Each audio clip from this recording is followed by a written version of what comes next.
over the last month or so, I've basically had at least one consultation every week involving a transaction where Section 42 comes into play, where I've found myself thinking that I'm not quite sure this is what Section 42 was intended to do, or it's at least borderline whether that is how you should interpret this provision.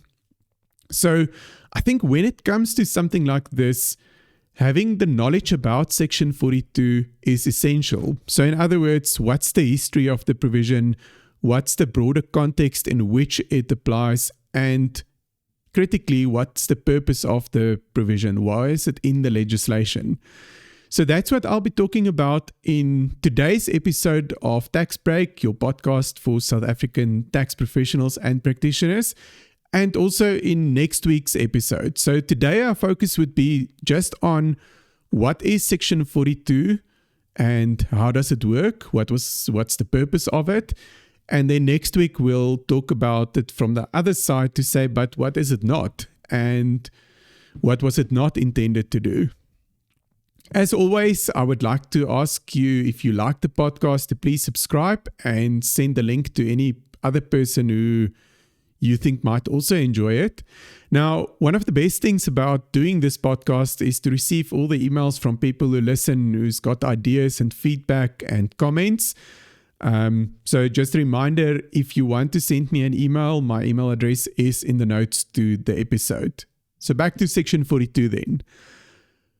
Let's start off by looking at the transaction that Section 42 applies to. So Section 42 applies to an asset for share transaction. So that transaction, it's basically defined as where a person, and the legislation doesn't prescribe who that person must be. So a person disposes of an asset to a resident company, and as consideration, the resident company issues equity shares to that person. So you've got the person transferring an asset. In exchange, the company issues shares to the person. So that's the asset for share element of it. Now, without going into all of the other details, I think for purposes of our discussion today and next week, the other critical element is that the person must hold a qualifying interest in the company at the end of the day of the disposal. So there's a few permutations as to what would be a qualifying interest, but I think it's safe to say that the lowest threshold is probably that the person must hold at least 10% of the equity shares in the company and have at least 10% of the voting rights in that company. There is also an exception to the qualifying interest rule, and that's that in some cases, if the person doesn't hold the qualifying interest, they must be in the full-time employment of that company, being a service company. Okay, so those are a few elements. It's not by any means intended to be the full definition of what an asset for share transaction is, but I think it gives you enough context for our discussion today. Then, in very broad terms, what are the tax consequences if you've got an asset for share transaction? The first one is that the person is deemed to have disposed of the asset to the company at its tax cost. And the result there is that there's no taxable gain for the person transferring the asset. Secondly, the company acquires the asset with the same tax attributes as the person. So in other words, the acquisition date, the purpose for which the asset was used, and importantly, the cost of the asset rolls over to the company. Thirdly, the person is deemed to have acquired the shares in the company with the same attributes as the asset. So in other words, same acquisition date, same tax cost. Then, if you are looking at an allowance asset, there are no allowances for the person who transfers the asset to the company. And from the company's perspective, it steps into the shoes of the person for purposes of the remaining allowances and then any recoupments of allowances. So in other words, if the company then sells the asset, it would not only be the allowances that the company claimed that would be recouped, but also those that the person claimed previously. Very important about this whole mechanism. So what it basically does is to say at the point of the asset for share transaction, there's no immediate tax consequences, but it's not an exemption from tax because all of these tax characteristics carry forward into the company. All of the recoupments and gains that would have arisen had the person sold the asset would now arise in the hands of the company. So it's not an exemption mechanism, it's a deferral mechanism until a real realization event happens. Okay, next question. When we talk about Section 42 is, so we've now spoken about what does the transaction look like, what's the relief, but now we get to the purpose and what it's supposed to be. And I think the correct starting point would probably be to look at where it's positioned within the legislation. So Section 42 forms part of the corporate rules in the Income Tax Act. It's one of 6 corporate rules. Now, these rules were introduced around 2001, so just after capital gains tax came in. And the broader purpose of the corporate rules is to say that CGT may possibly be a hindrance to some restructuring. And if this is the case, it could be an obstacle for taxpayers who wish to set up their businesses in the most efficient manner. So the whole purpose of these corporate rules is to say, if you are busy doing a restructuring, then it should be possible to do certain restructurings without tax being an obstacle. So if you look at the rules and their overall design, they all involve moving assets where the same persons ultimately retain the economic interests in the assets in some form. So if we look at, for example, Section 45, you can move your assets between group companies. So you've got the same controlling group company who ultimately retains an interest in the asset.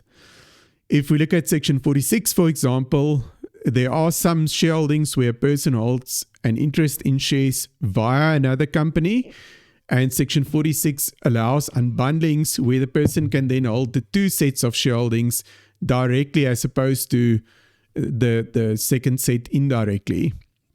So the crux here is that these transactions involve the same persons economically holding the same assets as they held before. So let's apply that in the context of Section 42. So the person held the asset before the transaction. Then the person exchanges the asset for shares in a company that now holds the asset. So the person still holds the same economic interest in the asset, just through the company in which that person now holds the shares. Now, the threshold for what should your shareholding in this company look like, that's set out in the legislation in this concept of a qualifying interest. And that started out initially at 25%. And over time, it has gone down to 10% equity shareholding in that company. I think when we are talking about Section 42, it's also important to understand that some of this relief, so moving these assets around and being able to move them around, comes at a cost. So if you want to go and listen to that, right at the beginning of the podcast in episode 8, I spoke about the fact that these gains are duplicated when you use Section 42. So if you want to go and listen to that episode again, there is a cost to using Section 42. Now, what transactions do I see often where I believe Section 42 would apply to? So of course there are various permutations, but I think one of the most common ones that I see is where a person holds shares in an operating company, so let's call it OpCo, and that person then transfers the shares in the operating company to a holding company. and it's often a 100% owned holding company. So let's call it Holdco. So a transaction like that would squarely fall into Section 42. So you've got the person disposing of the OpCo shares to Holdco. So Holdco now becomes the shareholder of OpCo, and Holdco would issue its own shares to the person as consideration. So that transaction, I think, fits neatly into Section 42. Now, this overall arrangement is, in a lot of cases, quite attractive because your dividends that would then flow from OpCo to Holdco would not immediately attract dividends tax. So remember, there's an exemption from dividends tax for dividends that flow from one resident company to another resident company. And I guess the idea then is that if you've got a 10 million rand surplus in OpCo, that 10 million rand surplus can be distributed to Holdco as 10 million rand without any immediate dividends tax, whereas if you distributed that to the ultimate shareholders or the beneficial owners, that would have only been 8 million rand after the deduction of 20% dividends tax. So you could argue that you're starting with a bigger investment base. However, I think a word of caution, and you'll see it if you go and model this out. Let's say you start with this profit or this distribution of 10 million rand that goes from OpCo to Holdco. And Holdco holds this investment, it uses it to make, or takes this 10 million rand, makes an investment, and over time with compounding of investment growth, we get to the point where it's worth 100 million rand. Now, I think what a lot of people tend to forget if you look at this, if you follow the argument that you've got a bigger investment base, is that all of your growth, your 10 million rand plus all your growth, would be subject to dividends tax. So eventually when that 100 million is paid out or flows out to the beneficial owners, there's going to be a 20 million dividends tax on that. So 20% on the 100 million. So you are delaying your immediate dividends tax, but you are also subjecting all your future growth to the dividends tax. So in a case like that, and I think that's the word of caution, that if you look at that balance sheet of Holdco and you see 100 million rand there, you just need to keep in the back of your mind that before the beneficial owners can actually receive that amount, 20 million of that 100 million actually still belongs to SARS. So what you're seeing there is 100 million, but the real value for the shareholders is only 80 million after distribution. And that's assuming that you are looking at the dividends tax stays at the same rate as it does now. If there's a rate change, that would obviously impact the calculation as well. Right, so I think let's recap on what we've basically said in this episode. So what is Section 42 and what's it supposed to do? It's a deferral mechanism for a transaction where a person swaps an asset in exchange for equity shares in a company. So the person retains an economic interest in the asset via the shareholding in the company. Important, it's not an exemption. It's a deferral mechanism. Right. In the next episode, I'm going to speak about, now that we've covered what Section 42 is, where it comes from, where it fits into the legislation, we'll speak about what is Section 42 not, and what was it not designed to do. That's it for today's episode. Just a reminder, as always, that nothing in this episode is intended to be tax advice. Until next time, goodbye.